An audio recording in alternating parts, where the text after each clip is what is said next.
Recording in progress.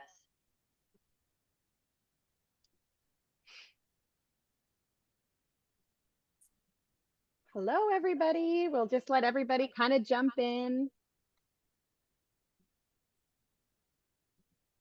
And if you're here, maybe throw in the chat where you're from. Let us know where you're joining us. I'd love to hear from you guys. Ooh, Paris, France. Oh, wow. Hi, Cynthia, Sag Harbor, Nancy in Stamford. It's coming from all over. Yeah. Oh, someone else from Florida. Is it raining there too? Is it raining in Delray? Because it's raining here. Naples, nice. Redondo Beach. It's gray. It's pouring here. I'm in Sarasota area. Phoenix, Missouri. It's exciting. A lot of people coming on. From everywhere, yeah. So you said over 200 people registered for the webinar? Yeah, over 200 registered, and we're getting pretty strong already. So we'll give everyone just another minute or so just to get everyone connected, and then we'll jump right in.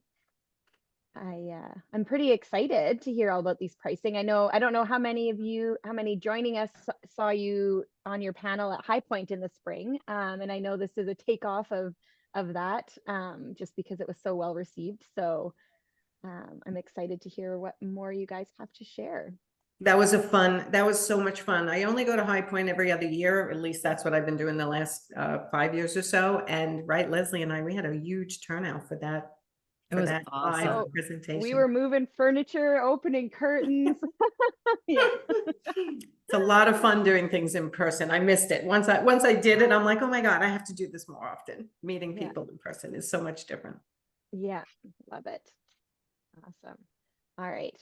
Well, I'm sure more people will start filtering in, but we'll get going here.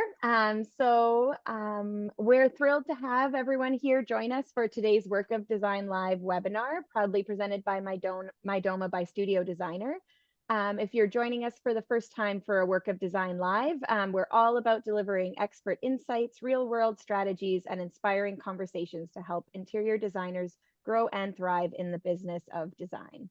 So my name's Helena. I'm from the Studio Designer team, and today we're tackling a topic that every designer can relate to, which is pricing. This webinar, No More Guesswork, Confident Pricing for Interior Designers, is designed to help you stop second-guessing your rates and start pricing your services with clarity, strategy, and confidence. We're joined by two powerhouse coaches and design industry leaders. Nancy Quinn, founder of Profit Insiders Coaching, is known for helping designers build profitable, scalable businesses by making bold, confident decisions and charging what they're worth. Joining her is Leslie Myrick, a sought-after designer and business coach celebrated for her bold, colorful aesthetic and sharp business acumen. Together, they'll help you align your pricing with your value, avoid common pricing mistakes, and create service packages that truly support your bottom line. We'll have Q&A at the end, so drop your questions in the Q&A box anytime during the session. And don't worry, this webinar is being recorded and will be sent to all registrants afterwards. So with that, I will hand it over to Nancy and Leslie.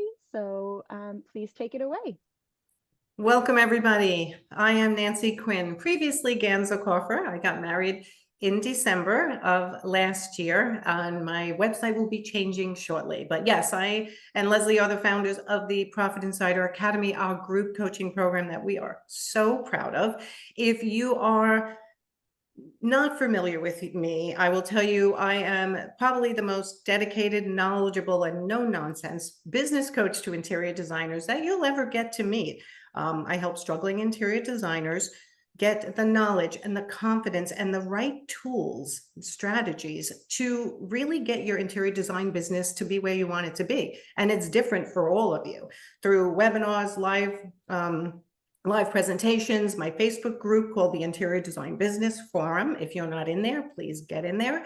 Leslie can provide us with a link in the chat where there's about 10,000 interior design professionals in there sharing information. So through my group program, my one-on-one coaching, I happily enjoy getting your design firm to be profitable and where you want it to go. And for some of you, it's a one-person show. For others of you, you're creating a firm, and we help you with all of that. And really nothing makes me happier than a message I got just a week ago from one of our Profit Insider Academy elite members saying that she has achieved her one-year goals by the end of August of this year, and she needs to set new goals. And I'm like, that's amazing. So that's who I am. Leslie, please introduce yourself. Hello, designers. I'm Leslie Myrick. I'm so excited to be sharing all this pricing goodness with you today. I am a luxury interior designer and accidental business coach. So I do both about half the time with my business. I started my design career in Toronto about 20 years ago, then moved to Southern California, then Waco, Texas, now Macon, Georgia. So I've started and restarted businesses and messed up pricing and tried new pricing models and tried to figure it out along the way. And gratefully, I'm in a really good place now, price-wise. Nancy was actually one of my very first business coaches, and I have been on her team now for about 3 years. Wow. I know, it's crazy. The transformations in the Profit Insiders Academy are amazeballs, and I'm so excited to be sharing about pricing today, because if you're not pricing right, you have a very expensive hobby, you don't have a business, and it is okay to be profitable and make a good living doing this very challenging and very tedious work. So I'm happy to be here, and I'm glad we have a whole lot of people live with us today, which is awesome. I know, it's so exciting. And I'd love to find out why each of you are here, in the sense of, what do you hope we cover by the end? Where do you feel your pricing is slightly off? So the question is, what do you think is going on with your pricing? What do you hope to learn? Okay, so if you could throw that in the chat for me, and we are going to be very specific when we ask questions of you. Please put it in the chat so we get some interaction. It keeps the energy up of the webinar. Plus, if you have any specific questions based on your experiences with your firm or anything that we talk about here, please put it in the Q&A box. In the bottom of your screen, there is both the chat and the Q&A. So questions go in the Q&A so that Leslie and I can focus on them at the end, okay? And yes, there will be a replay sent. All right, and I'm looking in the chat now. So flat fee versus hourly, what's the best? How do we decide on the flat fee price? I'm a brand new business and I would like some guidance on what to charge. Awesome, tried different options. All right, uncertain if I'm coming in too high or too low. I'm new firm. Does anyone flat fee estimates? Okay, so awesome. I love all these questions. And yes, we'll go all these insights, and we're going to be covering all of them as we go along. Flat fee, hourly, hybrid, still getting, oh, the chats are going fast, Leslie. Hold on. I'm trying to keep up. Should I include markup in my forecast or just leave it out and go with design fees? I'm just finishing school, preparing to launch. I've been running a business for 2 years, still think I'm undercharging. Yeah. All right, let's get going and let's teach everybody what they should be doing. I will mention too, Nancy and I are both on Instagram. Nancy recently got married, but her Instagram is still her maiden, well, not maiden name, but your former name. So find her at Nancy Ganzekoffer. I'm at Leslie Myrick, and we would love to connect with you there as well. Yep, and all that will be changing in about a month and a half. So find me now while you can still find me, okay?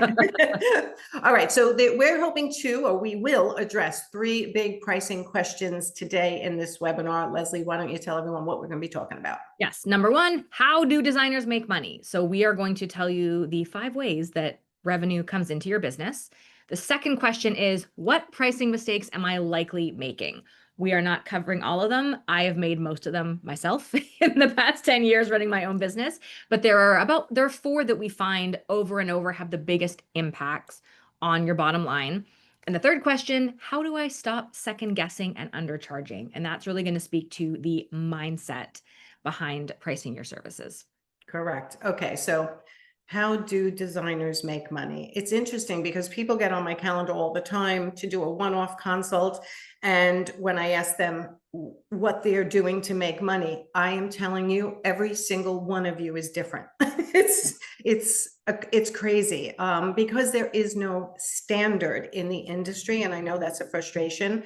Oh, by the way, I'm in a big thunderstorm. So if I disappear, Leslie will keep going. It just had a big boom. So I don't know if we're going to lose power. But We actually know the answer on how you guys make money. Now we just want to make sure that you understand all the different ways, because I'm telling you, everyone misses at least one, if not two or three of these ways, and have come up with your own way of how you think you should make money. And I find that it also comes from people you talk to, like how they think interior designers should be charging. Suddenly you're charging for that. So Leslie, why don't you take us to the next slide and talk about this? Yes. So there really are 5 different ways throughout a design project that revenue can come in your business. The first is your paid in-home consultation. Paid in-home consultation. I know a lot of designers are still not charging for this, approaching it as a meet and greet, but I'm telling you, you are too damn valuable to be showing up at someone's home and giving your best ideas and advice for free. So paid in-home consult, your flat design fee, an hourly project management fee. And yes, there's a reason we have those structured differently. The margin on the goods you're selling. We're not going to dive into that today. That's a whole other discussion. And we do a lot of that in the Profit Insiders Academy. But do know that there is money to be made on furniture that you should be making, and you should not be passing your discount through to your client.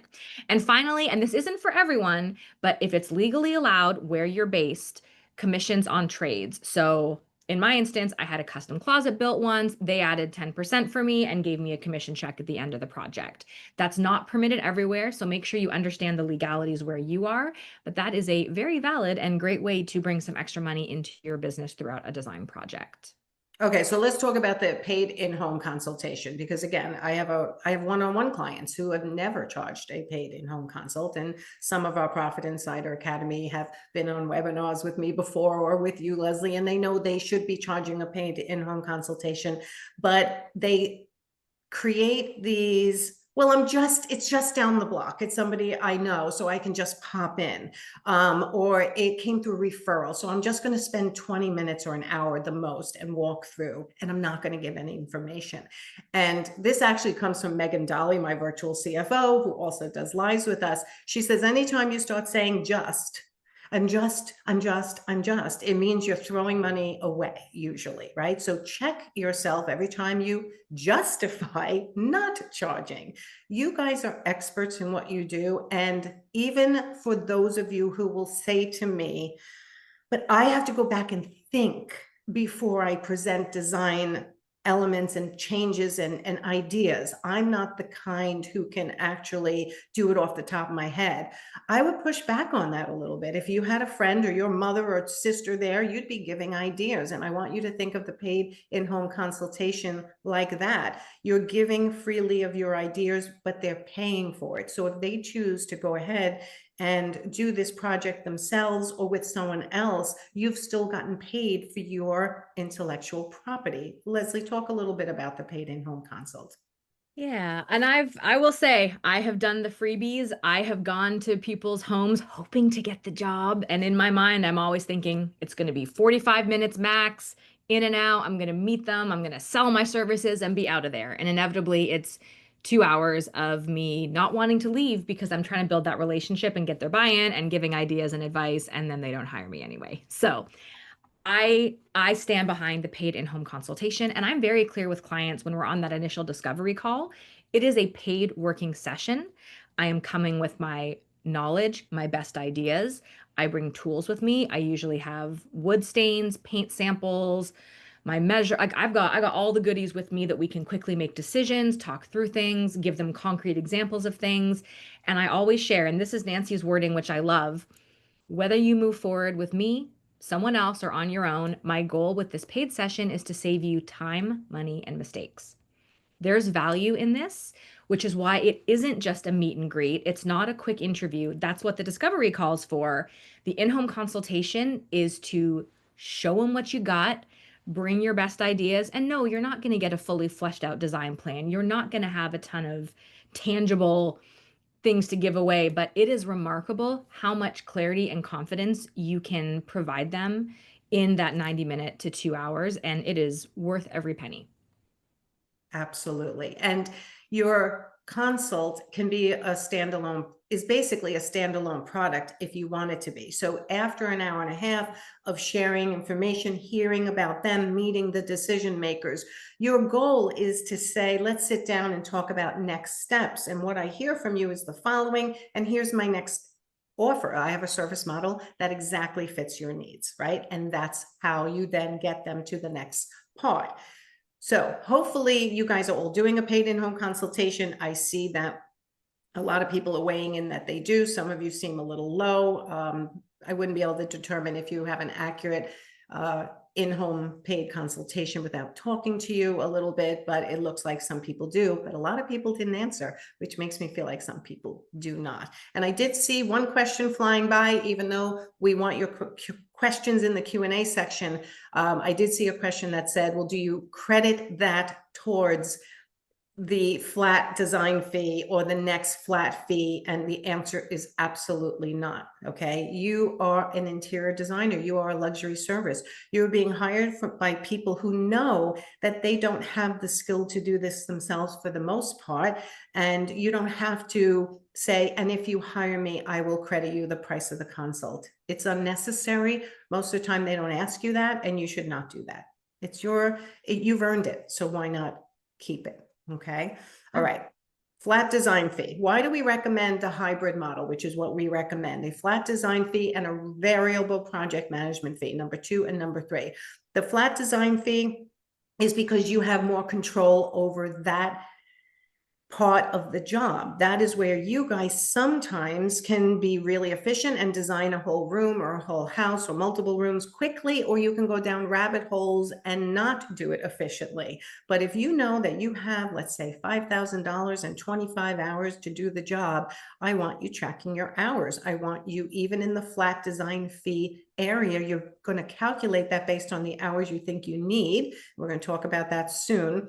But you're not reporting that to the client. You're just doing a flat fee to the client, and now you have control over your hours. So Leslie, explain how you make sure you don't go over the number of hours in the design phase. Yes. And like you said, Nancy, the flat design fee is for profit. When you get faster, you make more money. The hourly is to protect you because things happen. But to make sure that you don't go over on your hours, you're not going to want to hear this, but trust me, this is what Nancy told me like 10 years ago as my coach. And I was like, that's dumb. That if you find yourself spending so much time sourcing, you are trying to find the perfect piece, and you are spending an hour and a half on websites and going down rabbit holes or going from store to store, challenge yourself to set a 30-minute timer for one item. Start the timer, and if you haven't found the thing, stop after 30 minutes and move on to something else. And without fail, 90% of the time, you will have found the thing you're going to go with anyway in the first 10 minutes. Will it be perfect? No. The goal is fabulous, not perfect. Your job is not to create a perfect room. That doesn't exist, and you will waste hours and money trying to get to perfection. But you can make a fabulous room. So if you are losing money on sourcing, you're finding it's taking you way too long, you don't think that a flat design fee would make sense for you, try the timer method. You're going to be mad at it. You're going to think, I'll just need 10 more minutes. I'll keep scrolling. Just see if it works for you. And sometimes just task switching or sourcing something else after that 30 minutes can bring a lot of clarity to the, to the options that you did see before. But because it's flat fee, that doesn't mean you can spend infinite time on it, because you will then end up making minimum wage doing this job. And you are worth more than that. Set yourself a timer, wrap it up after 30 minutes, move on, and come back to it later. Right. And for the designers that are really quick at sourcing and identifying, and you can imagine what you want in the room and you know exactly where to find it because you have already organized all your processes and your systems. You know who all of your trusted suppliers are, your go-tos. So you can get through this design phase quicker than sometimes another designer. And you have the opportunity to make a little bit more in that area of your fees than if you go over and let yourself go down the rabbit hole, right? And you're not organized. So it's really important to start getting your firm organized so you can do this flat design fee and actually make it a huge profit center for you, right? As your design fee. And then your hourly project management fee, like Leslie explained, it protects you from shit that happens during the project management time, things that are out of your control. Plus, anytime you are replacing the client, their hands, their feet, their eyes, their ears, you're doing the work because they didn't want to, that's chargeable for your project management fee. And if something goes astray, the contractor makes a mistake, they open up a wall and something's not right, and it's going to take even more time, you are protected. And then we're not going deep dive into the margin on goods, but I like everyone to have approximately a 40% profit margin on their goods. And we teach in our academy on how to get there and how to balance where you're getting larger discounts with less discounts. And we teach you how to do that as well, because your margin on your goods, along with your paid in-home consultation, your flat design fee, your hourly project management fee, and your margin on goods, that alone should bring you between a 40 and 60% profitability on all your jobs, hands down. And if you're not getting that across the board, considering all those things, then there are improvements that can be made in your firm and in the way you're pricing. And then again, commission on trades. Not a lot of designers have this ability in the state they're in, but if you do, it's something you can say to the contractor, can you add a little bit in there for me, or your tile guy or your painter? And again, only if it's legal in your area, and you have to find that out. Okay. Yeah, again, and any questions, put it in the, say that again. Oh, someone did ask in the chat earlier, how do you find that out? That would be an attorney question. Don't Yes.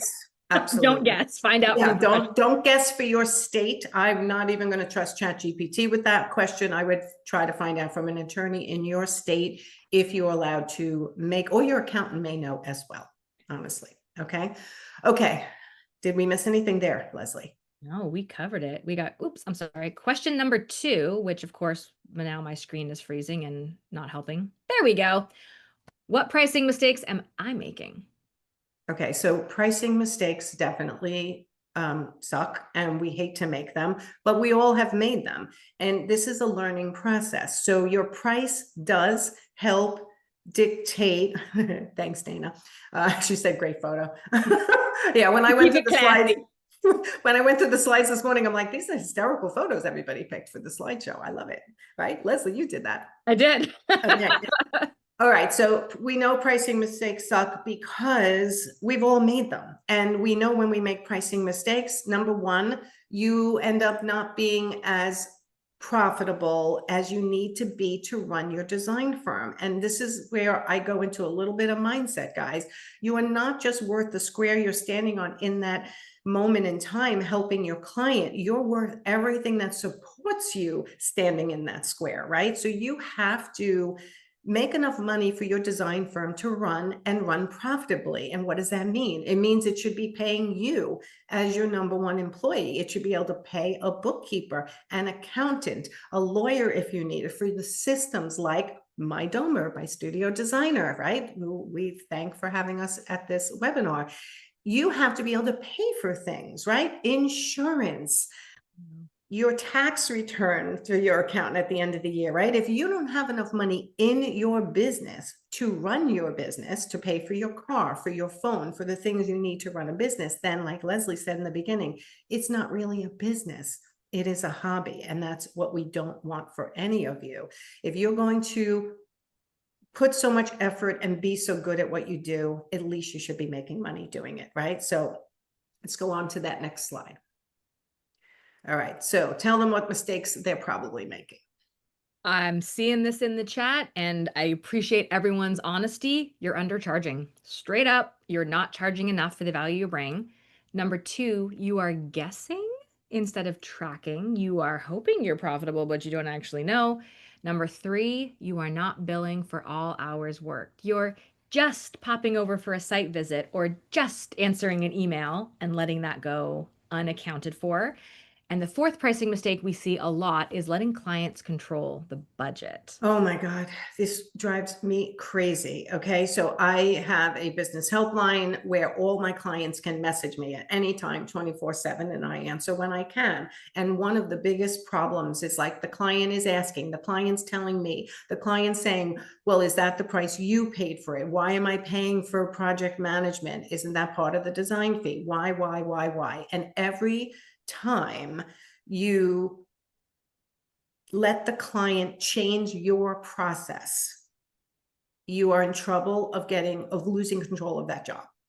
Every time you're changing your pricing model because the client is not happy with it, because you really need the pictures and you really want that job and you really need the money, really is like the word just, okay? Anytime you start saying I really, or I just, check yourself and see whether your logic for the decision you're going to make is making sense for your business, right? So letting the clients tell you, well, I only have $20,000 and they really need 30, and you going, okay, I can make that work for 20.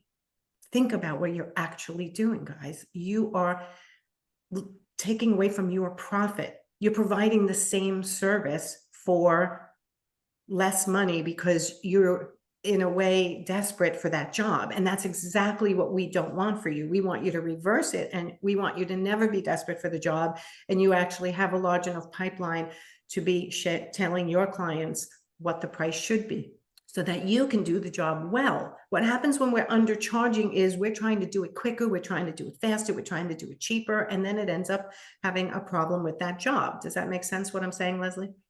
Absolutely. It's a race to the bottom if you're trying to compete on price.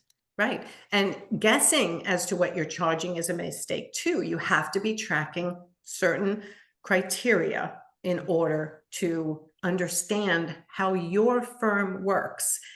And it helps, honestly, it helps me identify, like if you're tracking your hours, tracking your margins, tracking your profitability, tracking the number of leads you have, tracking your numbers on who's looking at your website and all these things. This is what Leslie and I use to really identify what's going wrong, possibly in your firm.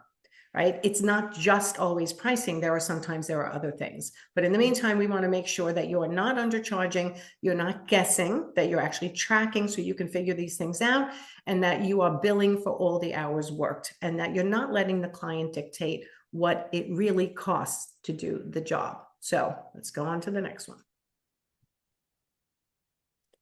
How do you stop guessing and undercharging? It's time to get confident about making money. And one of the things I always tell everyone in my coaching programs is I try to teach you to talk about money like it's breakfast, with no emotionalness. Like, we always get so scared presenting price to potential clients, but the bottom line is your job is to present what are you getting for what price in what time frame, period. That's transparency. Leslie, why don't you continue? I just love that. Like transparency is not, okay, client, here's my wholesale cost that I paid the vendor, and here's that's none of their business. You don't go into the Gap and look at the $100 sweater and say, listen, I know this is $100, but what did you pay for it? Like, what did it really cost? Exactly. Well, it is insane to me in this industry that people ask those kind of questions. So it is okay to make money. It is okay to have profit margins, and transparency is, here's what I have to offer. Here's what it costs. Are you interested? Whether it's a product, here's the sofa, it's $6,000. Do you want it? Or my design fee to do your project is $5,000. You're going to get the design done. Do you want it? That is true transparency when it comes to business. Absolutely. All right, let's go on to the next slide and go over some details, because I see people are asking for a little bit more specifics, and that's what we're getting into next. Okay, so how do you stop second guessing and undercharging? Number one, and I'm still shocked, and I saw a video the other day of somebody who got published in another magazine, where they talked about how they have different hourly rates for different functions within their firm. I'm telling you to have one hourly rate for your firm. Now, Leslie, you've heard me tell this a million times. Can you tell them why? Yes, I can also tell you all, I also fought Nancy on this when she first coached me, and I was like, well, that's dumb. But I'm more valuable and I have a design degree, and my assistant, I shouldn't be charging, more than $60 an hour for admin. Here's the deal. It doesn't matter if you're doing the work or your team's doing the work has to get done. And say you're $200 an hour and your admin assistant is $75. They're out sick for a week. So suddenly, if you have to take on some of their roles, either the client's paying triple what they expected because it's your rate, or your firm is massively losing money because you're doing a $75 an hour task, but it's keeping you from doing the $200 an hour tasks. It just cleans everything up. It is so clear and simple to have one hourly rate. And it doesn't mean you're at 200 and everyone comes up. That might not feel right to you. Maybe a firm rate is 150 for a while, where everyone is at that rate as you get comfortable with that. And then you can play with it a little bit.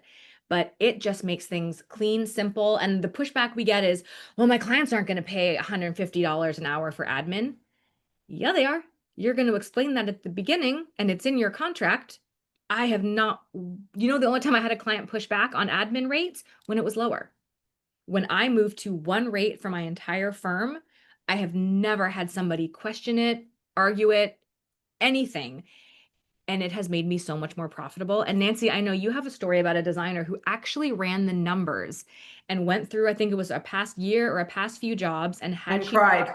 yeah, because if she had been billing at a more appropriate one rate for her lower priced admin, she lost, was it like $100,000 more that could have come into the business simply because she didn't Yes. have one hourly rate for the firm. Yes. And It's here's the thing, you guys really convince yourself once you set up a system in your firm, well, it's working for me. It's working for me.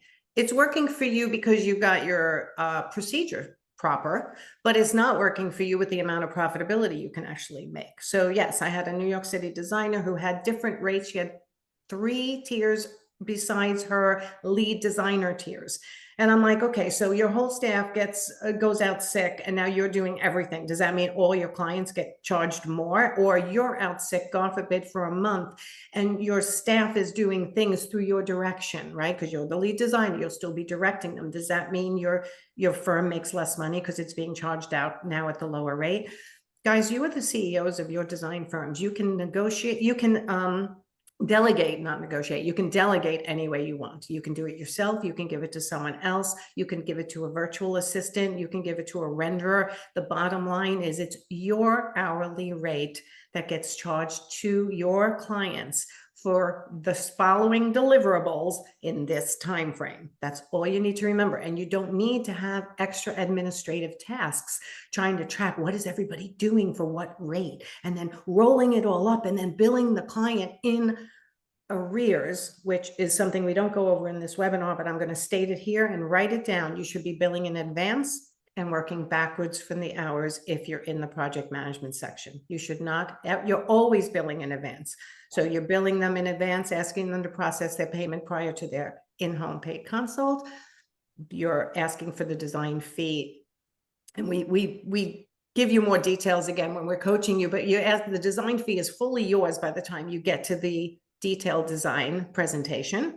And then you should be billing in advance for project management and working backwards from that fee and reporting it into the client on a regular basis, right? But now, how do you make all these changes? How do you know you should make all these changes? Is a very easy thing, and we give it to you, and we're going to give you a link to it. So in the next slide, but you should know your profitability from past projects, and you can use a free tool that I have on my website. We're going to give you a link to it called the Job Profitability Analyzer. Leslie, explain a little bit of how that works, because we don't have that example, I don't believe. Yeah, it is a great tool to have it in your process to just at the end of a project to go through the numbers. And basically what this will ask you for is overall project income, like what's every dollar that came in, consultation, design fees, selling furniture, commissions, whatever it might be from those 5 avenues we shared earlier.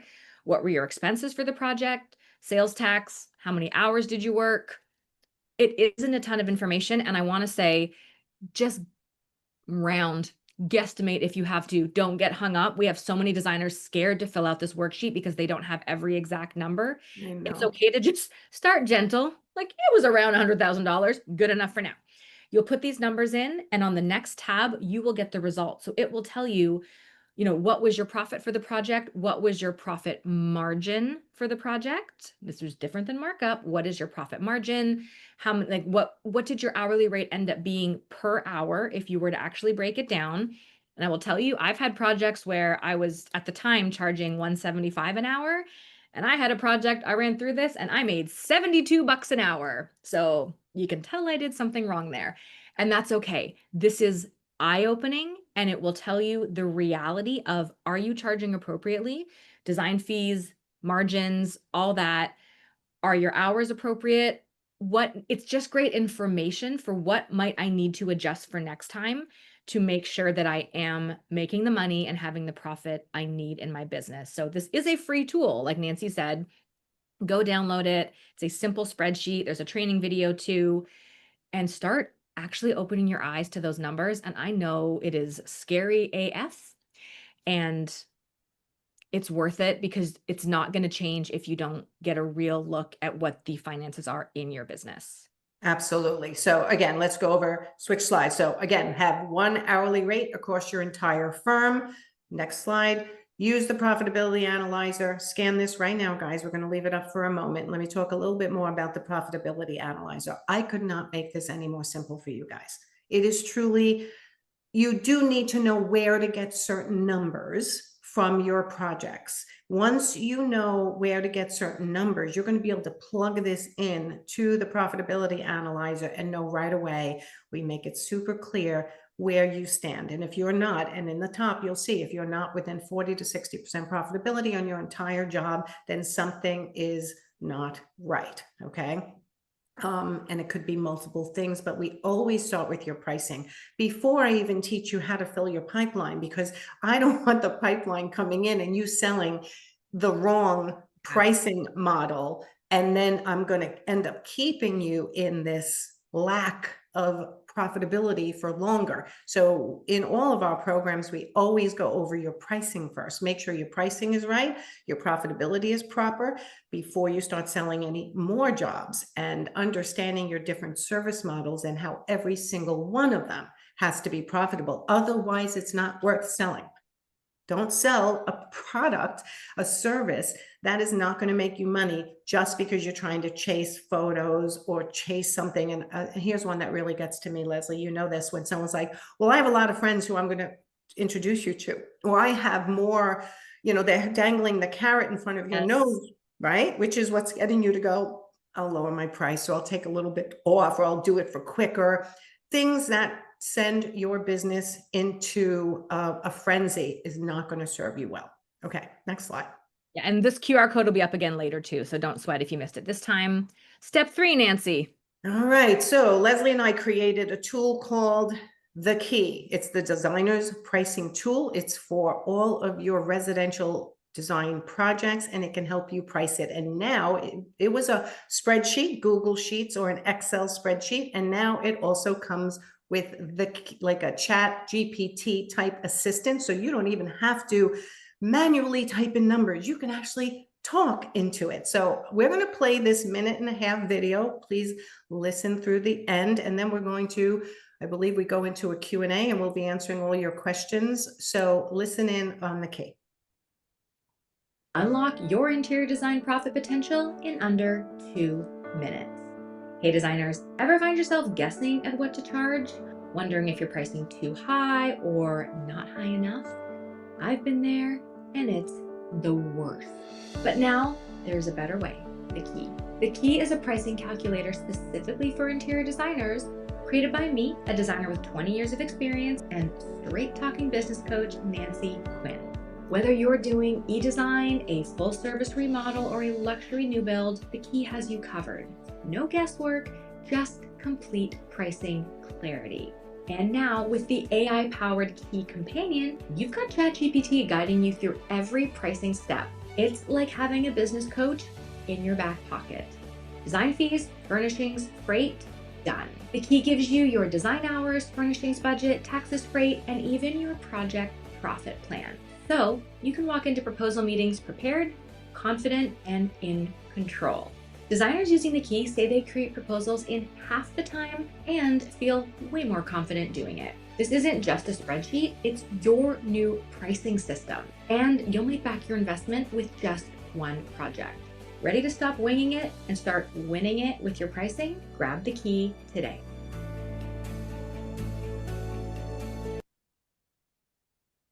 Thanks, Leslie. I think you did such a nice job on that video. My pleasure.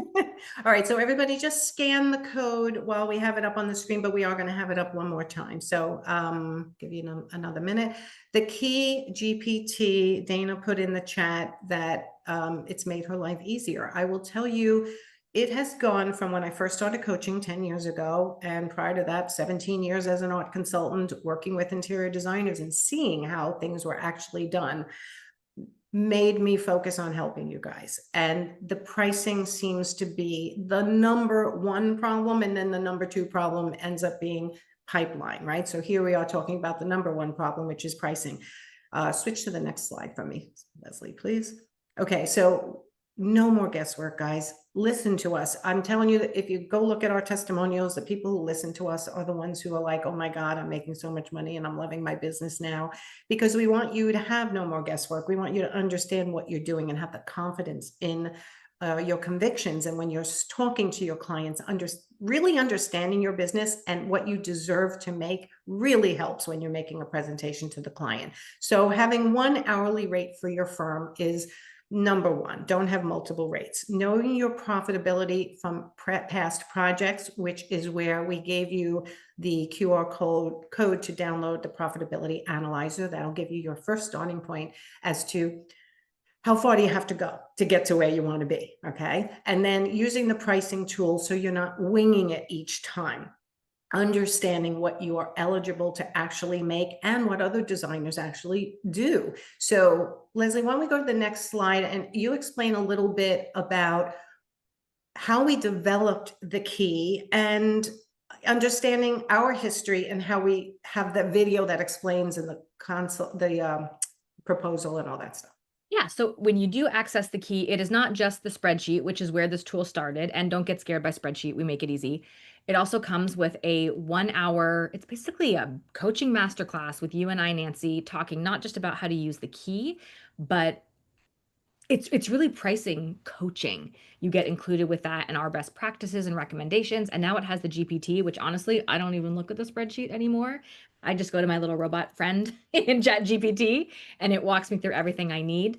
The key was developed from my 20 years of experience, Nancy's 10 years as a coach, and another 17 working with designers, where we saw what industry averages were in terms of time that it takes to design a typical, and I'm air quoting this, plumbing room, kitchen, bathroom versus non-plumbing room. And it's a starting point to put in your hourly rate and have it calculate what is it really going to take to get the job done. And I will tell you, ChatGPT and the key spits out some numbers that like make me clutch my pearls, like, oh my God. But that's what it takes. And if you do the job profitability analyzer and you look back through your jobs, you will see, like my $72 an hour a job, I obviously needed to charge about twice what I did to actually be profitable. So that's where the key came from. We beta tested it with our group of amazing designers in Nancy's coaching world. We've given it, I use it constantly. We've given it lots of real life test runs, and it has been a really incredible tool for me. I use it myself for every proposal and the hundreds of designers that now have it. Anything else you wanted me to add, Nancy? No, I think that's pretty much it. The key is your pricing tool, your proposal templates, your full key pricing training with the 1 hour video Leslie and I did, literally telling you how much we're recommending you charge for non-plumbing rooms, plumbing rooms, travel. What else did we go Freight over? and shipping. I saw Right. that question earlier in the chat. We do answer that in the key and what we recommend for that. Yeah, and we're trying, listen, my goal is to give some kind of standard to the industry, and there's lots of other coaches teaching similar, but there's also a lot of coaches teaching other programs. So just for me to address a couple of things is flat fee on the entire project and square footage fee on the entire project. I have a problem with both these methods, right? So I'm going to talk about square footage first, and then we're going to go into our Q&A, because I know we have 10 or 11 questions in the Q&A, and anyone who asked a question in the comments, if we did not answer it and you still need it answered, please put it in the Q&A box rather than us trying to scroll back and answer all the questions that came up in the comments, okay? So why do I not like square footage? So let's say you have a living room that's, and I'm not even going to give it numbers, right? You have a living room that's smaller, but you have all the same elements that a living room has. You have a floor, you have a ceiling, you have walls, you have, let's say, a window. You're going to need a certain amount of furniture to fill that room. There's no customization. Let's just talk furnishings. Now you have a living room that's a little bit bigger. If you're charging by square footage, you have all the same decisions, whether the living room is big or whether the living room is small, as long as only one focal point. Why should you make less money because it's a smaller living room? You're making all the same decisions. It's taking you all the same amount of time. It's all the same amount of pieces, all the same amount of decisions to present to the client. Why should you make less? So I don't like the square footage. We give you in the key a square footage box that you can put your square footage in and how much you made, and it'll show you. You're very inconsistent with square footage unless your firm does the same type of job over and over again, and it's always the same. You probably are not going to get a per square foot fee that makes sense for your firm, but we put it there because people have asked us, and we wanted you to have the knowledge and show you that it ain't going to work for you most of the time. Okay.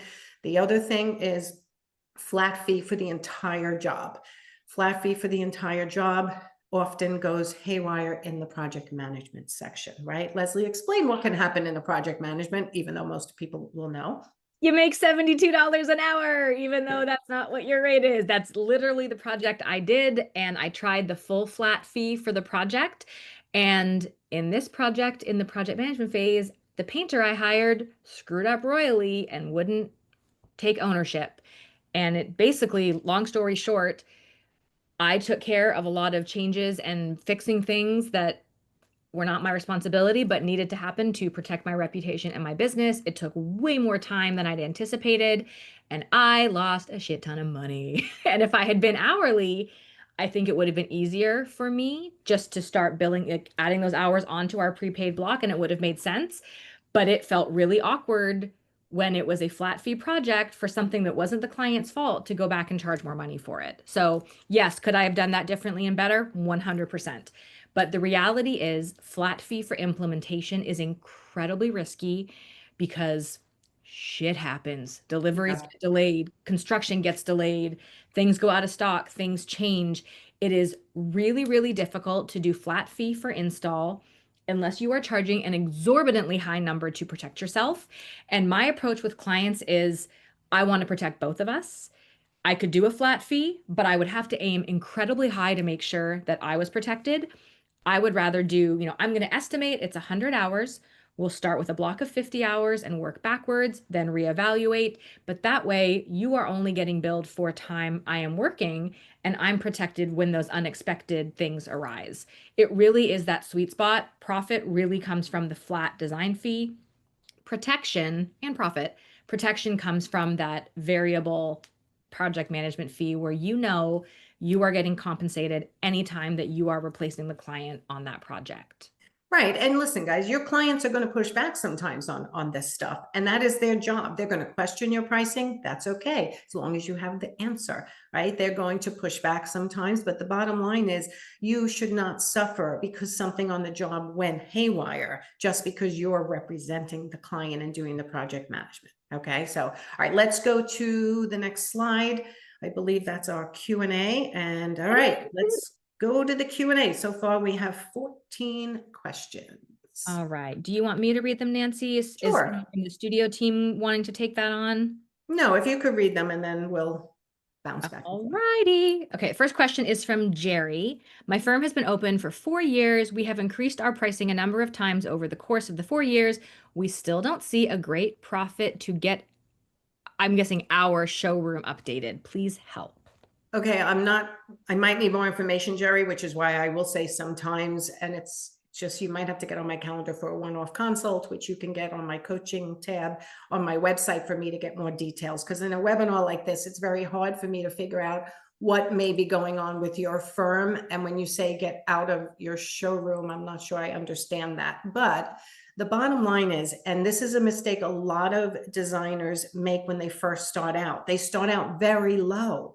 I mean, I have designers who say I start out $55 an hour, $75 an hour. And when I tell you I fall off my chair, if you're starting any less than 100, you're making a mistake. And honestly, even higher than that, if you can have the confidence to present your pricing, which is what I work with everyone on, and Leslie does as well, you don't want to start that low because then you're constantly playing catch up and you're constantly telling past clients who come back that you've had a change in your business model since they last worked with you. So I'm encouraging all the newbies, because I know there's some new people on, that don't start too low.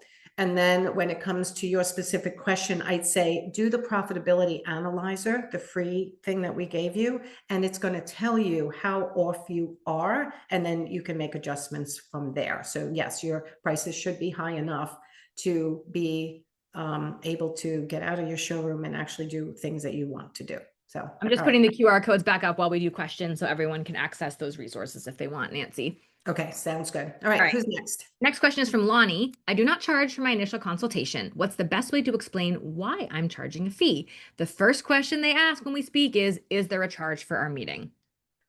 Okay, so I teach the Desire Sales Formula, which is a sales conversation, or the conversation you should have in order to get someone from the phone into the paid consultation.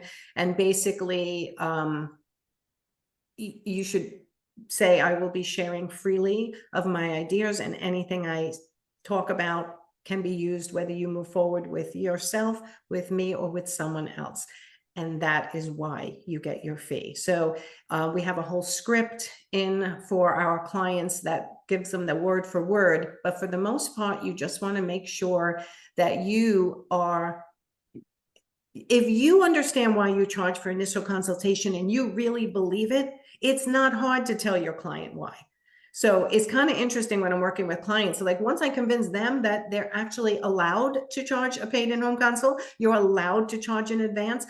Thousands and thousands of designers are doing this right, and you may not be doing it right. You can do it right. Once I convince you, it's much easier to tell your clients. Yes. Leslie, tell them how you say, yes, I do charge a fee. It's pretty much that. Do you charge for your in-home consult? Yes, we do charge for that initial session. It is a working session where I am there giving my best advice and my 20 years of experience and expertise, and the wording that I shared earlier, which I stand by, and it's Nancy's wording and it's great. Whether you move forward with me by yourself or with someone else, my goal with this paid consult is to save you time, money, and mistakes on your design project and set a clear foundation for the project. Okay, just in a moment, we're going to hand it over to Helena for a minute so she can do a quick poll in the chat, and then we'll continue to answer the questions. Hey, thank you so much. Just as we're mid Q&A, I thought it was a good time to quickly launch a poll. It's going to pop up on your screen in just a second here. And it's just if you'd like to learn more about how my Doma Studio by Studio Designer can support your business, or if you want to connect further with Nancy and Leslie and Profit Insiders Coaching, just let us know and we'll share that info on and follow up with everybody. So thank you again. And I hope you guys had Leslie and Nancy had a chance to look through all of those questions, because there's so many in there. Actually. Yeah, we're going to try to blow through a couple more in our last 8 minutes, if that's okay. Yeah, absolutely. And yeah, so as that's going, I'll hand it back over to you guys. Thank you. All right. Our next question is from Laura. She's asking, do you put scope of work and quote together on site during the consultation, or do you write it up and email or meet again? Do you bill for that time as well? Okay, so your paid in-home consultation is 1.5 to 2 hours. After 1.5 hours, you sit down, talk about let's sit down, talk about next steps. And you can then say, you can give them a welcome packet if you have one, and say, listen, from what you've told me, you're the perfect candidate for my service model. Let's just pretend it's full service design, not designer for a day or designer on call. And you say, you're a perfect candidate for my full service design. I'm going to go back to my office, put together a proposal for you. And can we meet in 3 days back here or on Zoom to go over the proposal together? So that is what I recommend. Okay. All right. Who's next? Ashley is asking, how long should the first in-home consultation be, and how much is it okay to charge as a brand new designer? So I like to say whatever your hourly rate is times 2.25%, and that round up. Not 2.25%, just times 2. Oh, I'm sorry. I do that all the time. So listen to Leslie. So if your hourly rate is 150 on your calculator, you take 150 times 2.25 equals, that's $337.50, round up to $350 for your in-home paid consult. That is 1.5 to 2 hours. Did I finish answering that question? Yes, and it's so simple and I love it. Don't overthink this. It's a premium rate though. It is not your hourly rate times 2. You need to be compensated for the onboarding, for your travel, for your value. Yes, but no, you don't charge for putting together the proposal. You are then in your sales process, and that is your cost of doing business. Awesome. Try to keep things simple, Leslie, you know that. Yeah, that's the goal. All right. Anonymous attendee is asking, sometimes there's fluidity around the design stage and project management. They often overlap or there are add-ons. How do you negotiate that? Sometimes there's fluidity around the design stage and project management. Does that make sense? They overlap and there are add-ons. How do you negotiate that? Okay, so 2 things come to mind. One, if it is not a full room and it is a little bit in this room and a little bit in that room and a little bit in upstairs in the bathroom, that I would then charge hourly as a designer on call project. And we talk about the different service models in the key training, if you're going to be grabbing the key, guys. But the fluidity, I would say, in the design phase, you should be controlling the process and you should not be going, do you like this sofa? Do you like this color? How about these window treatments? That's what I feel when you say fluid. And I go, that designer might be making a mistake. It should be, once you sign the contract, now I'm going into my design phase. You'll hear from me on this date at this time. We'll go over, I'll be back here or over Zoom, but we'll go through the conceptual design phase. And we'll find out if I'm heading in the right direction, and then we'll get to the detailed design phase. And you have up to 1 or 2 rounds of revisions, depending on what your contract says, guys. Our contracts that we sell say up to 2 rounds of revisions, or you can change that, okay? So you have to keep them to the process is what I'd say, not let it go sideways and not let them dictate. All right, who's next? Ashley is next. Her question, do I need to have different pricing for in-home consults and a different price per hour for the actual design time and project management? Okay, I think the in-home consultation is a derivative of the hourly rate you're trying to get, and Leslie put that into the chat along with Lisa. So your in-home consultation is a standalone rate, and your price per hour for design and project management time is the same. Okay, who's next? Julie Ann is asking, how do you bill for all the hours, for example, like email response with the client or back and forth with suppliers? I'll let you answer that one. So have a 15-minute minimum. If you're doing something, if I'm doing something for the client, it's 15 minutes. But I want to nuance that a little bit more. Over the course of the day, maybe 3 texts or a text and 2 emails adds up to 15 minutes. I'll just charge for that 15 minutes, but that is billable. It is pulling your focus away from other projects to answer that inquiry. And it should not just, it should not just be a just. It's never just. Your time is valuable. Your responses, even to those quick emails or texts, matter. So we do 15-minute increments. And like I said, I will aggregate. If there's a few small things, I will just bill 15 minutes for all of it. And if not, it's 15 minutes because I think it's really important that you are compensated for that. Yeah, and it's an attention thing, guys. You're going off of one thing, you're answering a text. Now you have to go back to the thing you were doing. It takes you a while to refresh your memory, start again. You're charging the client for that. And you know what? When you stop going back and forth with the client, they will learn not to go back and forth as much with you, because you should be setting up a steady process where they're getting weekly updates from you and you're eliminating that check-in constantly. So that could be something that we can reduce by changing your process and your boundaries. Okay, what's next? Awesome. Julie Ann is asking, is your design fee including technical drawings like finishes, layout plans, millwork, detailed drawings, etc.? This is a common question, right? Because some people do this themselves and some people outsource this. So I'm going to say this depends. You can add it in the key. We give you extra lines where you can add a fee for renderings. I say always add a little bit of cushion because you never know what's going to happen. Or you can just say, you know what, it takes my renderer 10 hours to do this. 10 hours at my hourly rate is this, and make sure that's in your design fee. And then you have a built-in cushion because usually your renderer will not charge as much as your hourly fee. Yep. And we do say in the key that if it is a standard room, no customizations, it's X hours, but then to add on time for customization. So that really will depend per project on how technical you're getting, what you're providing, what time you think you'll need to get what the client needs for that job. Correct. And there is a Do you allow clients to text you? I would prefer your clients do not text you. Sometimes it happens, especially in the project management section, but I would have boundaries around that. Yeah.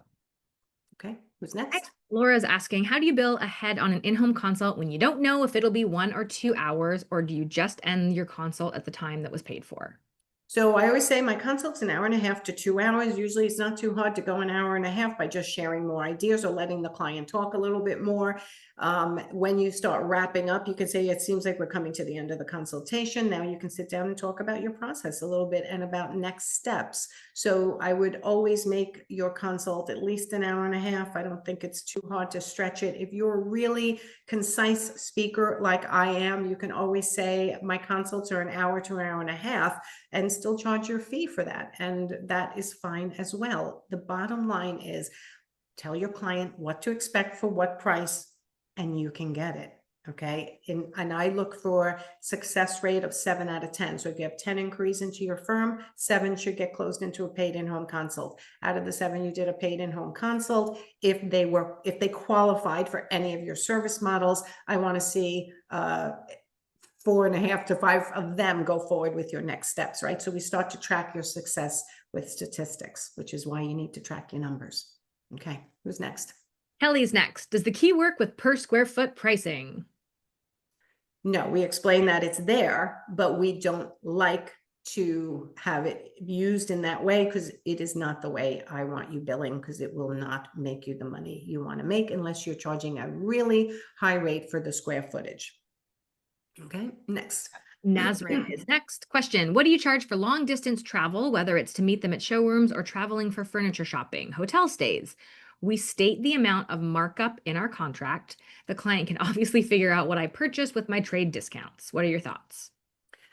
Never put your pricing out anywhere in the public. You do not put your markup in your contract. That is not something the client needs to know. You don't go into a restaurant and they tell you how much they mark up a steak and how much they pay their employees. So you don't need to either. It's your business model. They don't need to know how you have set it up. All they need to know is what you're delivering for what price by when. Okay. So when it comes to long distance travel, I always say have your threshold within 5 miles of my home, within 2 miles of my home, within 10 miles of my home, or a time within 30 minutes of my home base, I should say. It might not be your home, it might be your studio, or within 15 minutes. Anything over that, I charge 50% hourly rate. So half time for that is what I recommend for that. Next. Awesome. Lori is asking, are you willing to share any real life design fees that you've seen lately that were successful? I'm just trying to normalize some potentially large numbers. I feel that for myself. I do follow your 5 ways already, but I'm looking to do a deep dive into charging more. Lori, I'd say get on my calendar for a one-off consult where I can go deep dive, but can I share design fees? I have designers who are doing $5,000 all the way up to 250, 500,000 in my elite group. Like it depends. If it's a full house, they charge anywhere from $100 an hour to, I think our highest is now what, Leslie, maybe 275 or 300 an hour. Yeah. I think we had one that was up at 350 for a little while. Right. So it really varies where I can't give too many specifics because every job you walk into is different. So I can help you verify that you're charging correctly if you get on my calendar. That's the bottom line. Okay, next. Right. Nancy is next. Her question, what do you do regarding fees with returning clients? My hourly fees have risen since the last time I've worked with them. As a returning client, I generally keep the fee the same, but I know I'm losing money doing that. Okay, I dazed out and I was reading some of the comments in the thing. So tell me, let me go scroll and find that. Hold on.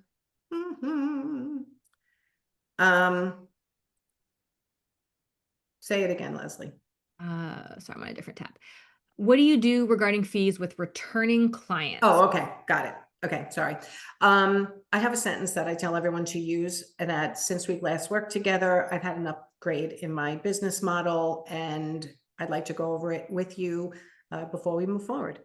Right? There's no shame, everybody, in changing your business model to make sure you're more profitable. And there has to be a time where you rip off the Band-Aid and just do it. And there will be past clients who come back and go, oh, you charge that now? And you go, yes.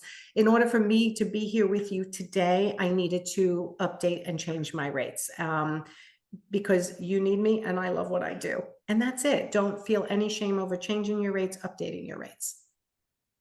All right, we can go a little bit over. Let's go another couple of And a questions. couple questions. Nancy, what do you do about clients who want to shop with you and be part of the design process? So we teach a business model called Designer for a Day for clients who want to shop with you. That's what I recommend, Designer for a Day. It's 6 VIP hours. You charge a premium for it because you are there just to serve them for the 6 hours.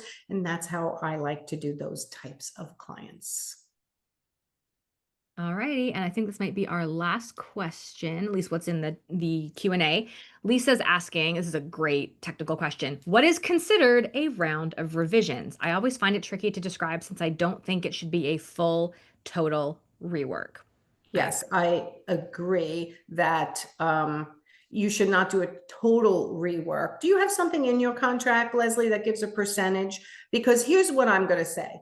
If you're getting a total rework of everything from your conceptual design, now they've given you feedback, and when you get to detailed design, they're trashing the whole thing.